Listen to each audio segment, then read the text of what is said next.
Hi കൂട്ടുകാരെ, പുതിയൊരു വീഡിയോയിലേക്ക് സ്വാഗതം. ഇന്ന് ഞാനിവിടെ എന്താ കാട്ടിക്കൂട്ടാണെന്ന് അറിയാമോ? നിങ്ങൾക്ക് മനസ്സിലായോ ഇതെന്നാന്ന്? കണ്ടോ, പെങ്കടക്ക. ഇതെന്താണെന്ന് മനസ്സിലായോ? ഇതാണ് നമ്മുടെ കണ്ണിമാങ്ങ, കാട്ടുമാങ്ങ, നാട്ടുമാങ്ങ എന്നൊക്കെ പറയും. ഇത് 2-3 വർഷത്തിന് മുമ്പേ ഞങ്ങൾ ഉപ്പിലിട്ട് വെച്ചിരുന്നതാണ്. ഈ മാങ്ങ ഒരു 4 വർഷമായി കാണും. ഉപ്പിലിട്ട് വെച്ചിരുന്ന മാങ്ങയാണ്. അച്ചാറുകളൊക്കെ തീർന്നപ്പോൾ ഇത് തട്ടിക്കൂട്ടിൽ അച്ചാറാണേ. എന്ന് വെച്ചിട്ടുണ്ടെങ്കിൽ മറ്റുള്ള അച്ചാർ ഇടുന്ന പോലെ ഒന്നും അത്രയൊന്നും സാധനങ്ങളൊന്നും ഉപയോഗിച്ചുള്ള ഒരു അച്ചാറല്ല. എൻ്റെതായ രീതിയിൽ ഇത് പെട്ടെന്ന് ഞാൻ കണ്ടുപിടിച്ച ഒരു അച്ചാറാണ് കേട്ടോ. പെട്ടെന്ന് ഉണ്ടാക്കുന്നത് നല്ല ടേസ്റ്റാണ് അച്ചാർ. നല്ലടി. അതെ, നമ്മൾ സാധാരണ അച്ചാർ ഇടുന്നേക്കാളും ഭയങ്കര ടേസ്റ്റ് ഇതിനാ. ടേസ്റ്റുവാ, കേടാകാതെ ഇരിക്കും. എത്ര നാൾ വേണേലും കേടാകാതെ ഇരിക്കും. നല്ല രസമാണേ കൂട്ടാനേ. അപ്പം പെട്ടെന്നൊരു അച്ചാർ. മഴയൊക്കെ ഭയങ്കരമായിട്ട് പുറത്ത് പെയ്യുന്നു. ഞങ്ങൾക്ക് പുറത്ത് നിൽക്കാനുള്ള യാതൊരു സിറ്റുവേഷനും ഇല്ല. മഴയൊക്കെ പിടിച്ചിരിക്കുമല്ലേ. അപ്പോൾ നമുക്ക് ഈ അച്ചാർ ഇട്ടാലോ? കഞ്ഞിയായിട്ട് കുടിക്കുമ്പോൾ ഒന്ന് തൊട്ട് നാക്കേൽ വെക്കത്തില്ലേ? അപ്പം നല്ല ടേസ്റ്റാണ്. ഇത് കണ്ടോ, ഇത് ഇങ്ങനെ നമ്മൾ ചോറിൻ്റെ കൂട്ടത്തിൽ കൂട്ടാൻ നല്ലത് അല്ലേ? പിന്നെ കാന്താരിയുടെ ഒക്കെ കൂട്ടത്തിൽ ഉടച്ച് കഴിക്കത്തില്ലേ?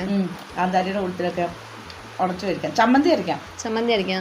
അതിൻ്റെ ഉള്ളിലൊരു ചെറിയ മാങ്ങാണ്ടി, പക്ഷെ അതും കൂടെ ഉപ്പ് കുടിച്ചിരിക്കുന്നതുകൊണ്ട് അതുപോലും തിന്നു ടേസ്റ്റായി. കാരണം 3-4 വർഷമായത് കാരണം അത്ര ടേസ്റ്റായി, മെൽറ്റായി. അതിൻ്റെ ഉള്ളിലെ മാങ്ങാണ്ടി സെപ്പറേറ്റ്, മാങ്ങ സെപ്പറേറ്റ് എന്ന് നമുക്ക് തിരിച്ചറിയത്തില്ല. അപ്പോൾ അച്ചാറിട്ട് കഴിയുമ്പോൾ ഉണ്ടല്ലോ എല്ലാം അത് ഒരു മരുന്നും കൂടി അതിൻ്റെ മാങ്ങാണ്ടി കേട്ടോ കഴിക്കുന്നത്. ഒരു മരുന്നാണ്. അപ്പം നമുക്ക് ഈ അച്ചാർ എങ്ങനെ ഇടുന്നതെന്ന് നോക്കിയാലോ. അപ്പോൾ നമുക്ക് അച്ചാർ ഇടാനുള്ള പരിപാടിയിലേക്ക് അടുപ്പത്ത് വെച്ചിട്ട് ഇച്ചിരി എണ്ണ ഒഴിച്ച് വെച്ചിട്ടുണ്ട് കേട്ടോ. കുറച്ച് കടുക് ഇട്ട് കൊടുക്കാം. കടുക് പൊട്ടി അടുത്തത് നമുക്ക് വെളുത്തുള്ളി ചതച്ചാണ് ഇട്ട് കൊടുക്കുന്നത്. വെളുത്തുള്ളി ചതച്ചിട്ട് കൊടുത്തു കഴിയുമ്പോൾ കുറച്ച് ഫ്രഷായ കറിവേപ്പില അങ്ങോട്ട് ഇട്ട് കൊടുക്കുന്നു. ഇതിനൊരു മുടക്കവുമില്ല. അപ്പോൾ ഇത് ഇച്ചിരി അങ്ങോട്ട് പിച്ചി കീറിയിട്ട് കൊടുക്കാം. എന്നിട്ട് മെല്ലെ ഒന്നിങ്ങനെ അങ്ങ് ഇളക്കി കൊടുക്കാം. ഇതിന് ഒരു ഉപ്പ് ഇടണ്ട ഇനി കേട്ടോ. മാങ്ങയ്ക്ക് ഉപ്പുണ്ടല്ലോ. മാങ്ങയ്ക്ക് ഉപ്പുള്ള കാരണം ഇനി യാതൊരു ഉപ്പും വേണ്ട. ഈ വെളുത്തുള്ളി ഒന്ന് മൂത്ത് വന്നു കഴിയുമ്പം എന്ത് ചെയ്യും? നമ്മൾ എടുത്ത് വെച്ചിരിക്കുന്ന മുളക് പൊടിയും ഇച്ചിരി അച്ചാർ പൊടിയും മാത്രമാണ് ഇതിനകത്ത് ചേർക്കുന്നത്. വേറെ ഒന്നും ചേർക്കുന്നില്ല. ഇത് നമ്മളൊന്ന് മൂപ്പിച്ചെടുക്കുന്നു. ഈ പൊടി മൂത്ത് വന്നു കഴിയുമ്പം നമ്മൾ അതിനകത്തോട്ട് കുറച്ച് വിനാഗിരി ഒഴിച്ചു കൊടുക്കുന്നു. ഇനി നമ്മുടെ മാങ്ങ ഇട്ട് കൊടുക്കുന്നു.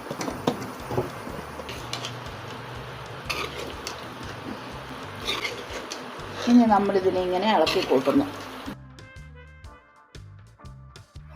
അപ്പം ഇതേ കൂട്ടുകാരെ, നമ്മുടെ അച്ചാർ ഇവിടെ റെഡിയായി. ഞാനിത് വിനാഗിരി ഒഴിച്ചു കൊടുത്തിട്ട് എല്ലാം കൂടെ യോജിപ്പിച്ച് കഴിഞ്ഞപ്പോൾ ഉണ്ടല്ലോ, വിനാഗിരിക്ക് ഒരുപാട് പുളിയായതുകൊണ്ട് ഒത്തിരി ഒഴിക്കാൻ പറ്റില്ലല്ലോ, കുറച്ച് ഒഴിച്ചുള്ളൂ. അപ്പോൾ നമുക്ക് ആ പൊടികളൊന്നും മെൽറ്റായി ഇതായിട്ട് വരാൻ വേണ്ടിയിട്ട് നമ്മൾ തിളപ്പിച്ചിട്ട് ആറിയ വെള്ളം ഇച്ചിരി ഒഴിച്ചു കൊടുക്കണം കേട്ടോ. പിന്നെ മാങ്ങയിലുള്ള വെള്ളം ഇതിനകത്ത് ഊറി ഇറങ്ങും. മാങ്ങ ഉപ്പിക്കിടന്ന മാങ്ങയാണല്ലോ, അപ്പോൾ അതിൽ നിന്നുള്ള വെള്ളം കൂടെ അത് ഊറി ഇറങ്ങും. ഇപ്പം നല്ല കുഴമ്പ് പോലെ ഇരിക്കുവാണെങ്കിൽ നല്ല സെറ്റായിട്ട് ഇത് നാളത്തേന് ഇതിനകത്തൊന്നും കൂടെ കുറച്ച് വെള്ളമൊക്കെ ഇറങ്ങി വരും. അപ്പോഴത്തേനും ഇച്ചിരി ചാറൊക്കെ ആകും. മാങ്ങ ഉപ്പ് ചേർക്കത്തില്ല. ഇപ്പം മാങ്ങയ്ക്ക് നല്ല ഉപ്പാണ്. ആ ഉപ്പും ആ വെള്ളവും എല്ലാം കൂടെ ഒരു ദിവസം ഇവിടെ ഇരിക്കണം.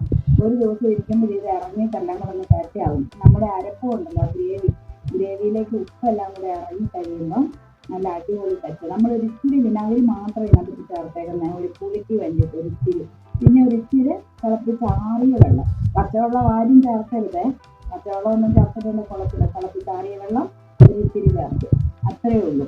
എന്നിട്ട് മാങ്ങേനെ ഇങ്ങനെ ഇതിനകത്തോട്ട് ഇട്ടിട്ട് ഇങ്ങനെ നല്ല സെറ്റാക്കി വെച്ചിരിക്കുക കേട്ടോ. ഈ അരപ്പിനകത്തോട്ട് ഇങ്ങനെ മുക്കി ഇതിനെ നല്ല സെറ്റാക്കി വെച്ചിരിക്കുക. എന്തിനാണെന്ന് ചോദിച്ചാൽ നാളേക്കിത് ഇതിൻ്റെ ഈ മാങ്ങയ്ക്കുള്ളിലെ നീരും ഉപ്പും എല്ലാം കൂടെ ഇതിനകത്തോട്ട് ഇറങ്ങി സെറ്റാകാൻ വേണ്ടിയിട്ടാണ്.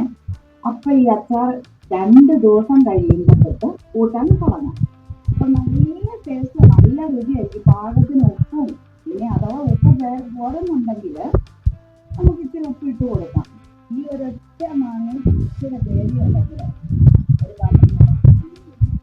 വേറെ ഒരു കറിയും വേണ്ട. വായിച്ച് രുചി നല്ല ടേസ്റ്റാണ് വായിക്കുക. അപ്പം ഉള്ളവരൊക്കെ ഇങ്ങനെ ഒന്ന് ചെയ്ത് നോക്കാം. അപ്പം ഈ വീഡിയോ ഇവിടെ കൊണ്ട് പൂർണ്ണമായിട്ട് ഞങ്ങളുടെ അച്ചാർ ഇവിടെ പൂർണ്ണമായി.